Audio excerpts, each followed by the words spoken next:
Travis Barker and DJ Am narrowly escaped death in 2008. Barker is an ex-drummer for the rock band Blink-182 and the star of the MTV reality show Meet the Barkers. DJ Am, real name Adam Goldstein, was an American DJ and record producer who scratched tunes for acts like Will Smith, Papa Roach, and Madonna. In 2008, Barker and Goldstein survived a horrific plane crash. During takeoff, air traffic controllers noticed sparks coming from the plane. Seconds later, the plane crashed through the airport fence, crossed the road, and went up a nearby embankment before being filled with flames. There was debris all over the runway. Out of the 6 people on board, the musical duo were the only 2 people to survive. Goldstein was released from the hospital after about a week, but Barker spent almost 3 months in the hospital recovering from the severe injuries and burns. In an interview, Goldstein stated, quote, "There's no reason why I lived and they didn't. It's something I struggle with every day." Tragically, only a year later, DJ Am was found dead in his New York City apartment due to an accidental drug overdose.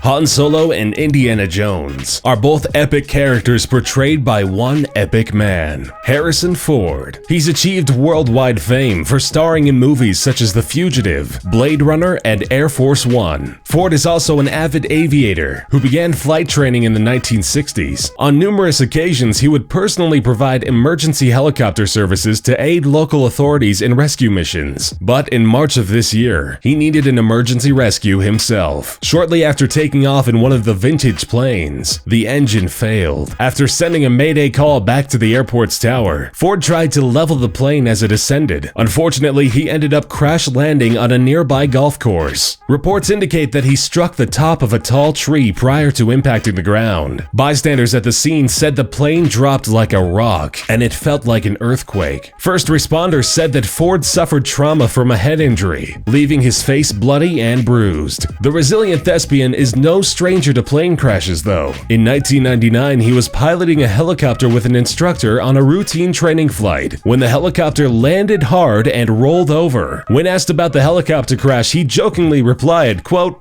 "I broke it."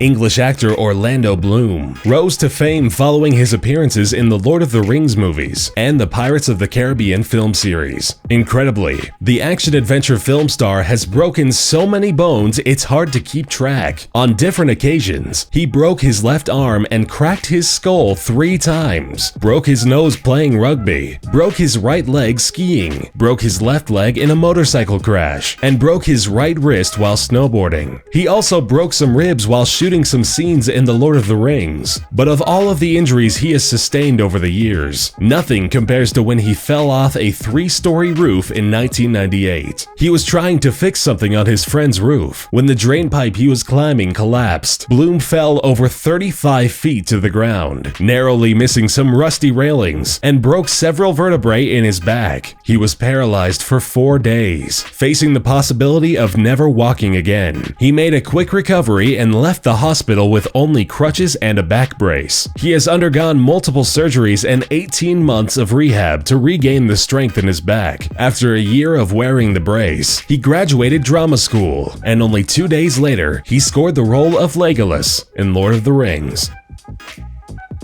Stevie Wonder has become an icon of American musical creativity. Despite his visual impairment, he is an accomplished singer, songwriter, and record producer, often playing most of the instruments on his songs. Breaking into the music business at just age 12, the multi-platinum artist has produced hit after Grammy-winning hit, including Superstition and I Just Called to Say I Love You. But in the summer of '73, Wonder was mere moments away from death. While on tour in North Carolina, his car hit a logging truck, and pieces of the truck bed smashed through the car window and pounded Wonder right in the face, leaving him unconscious and bloody. Members of his band, traveling in the 2 cars behind, arrived at the scene and noticed immediately that Stevie was unresponsive, bleeding from his forehead and scalp. He was rushed to a hospital where doctors discovered Wonder had a broken skull and several brain contusions. He would spend 4 days in a coma, and as a result of the injury, he permanently lost his sense of smell smell and was left with a scar on the right side of his forehead. In an interview, Wonder explains that, quote, "What happened to me was a very, very critical thing, and I was really supposed to die." Despite the crash, Wonder was back in concert less than a year later.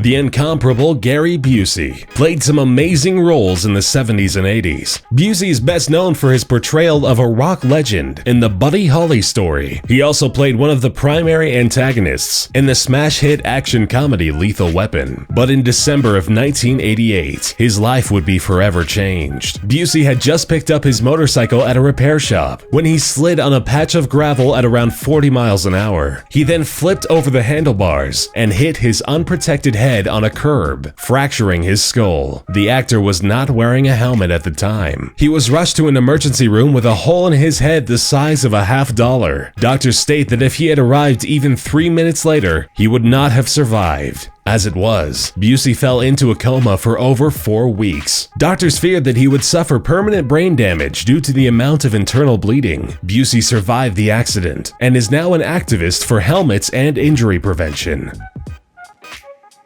The late great Pat Hingle was a veteran actor with more than 50 years worth of impressive work in theater, film, and television. He was perhaps best known for playing Commissioner Gordon in the first 4 Batman movies. Hingle actually cheated death in 1959 when he fell down an elevator shaft. He was stuck in a stalled elevator in his apartment building between the 2nd and 3rd floors. While trying to escape and climb to freedom from the elevator, he lost his balance and fell 54 feet down the shaft. He sustained massive injuries, including a fractured skull, wrist, hip, and leg, and several broken ribs. He also lost one of his fingers on his left hand. After this near-death experience, Hingle continued to star in numerous film and television roles for the following 40 years.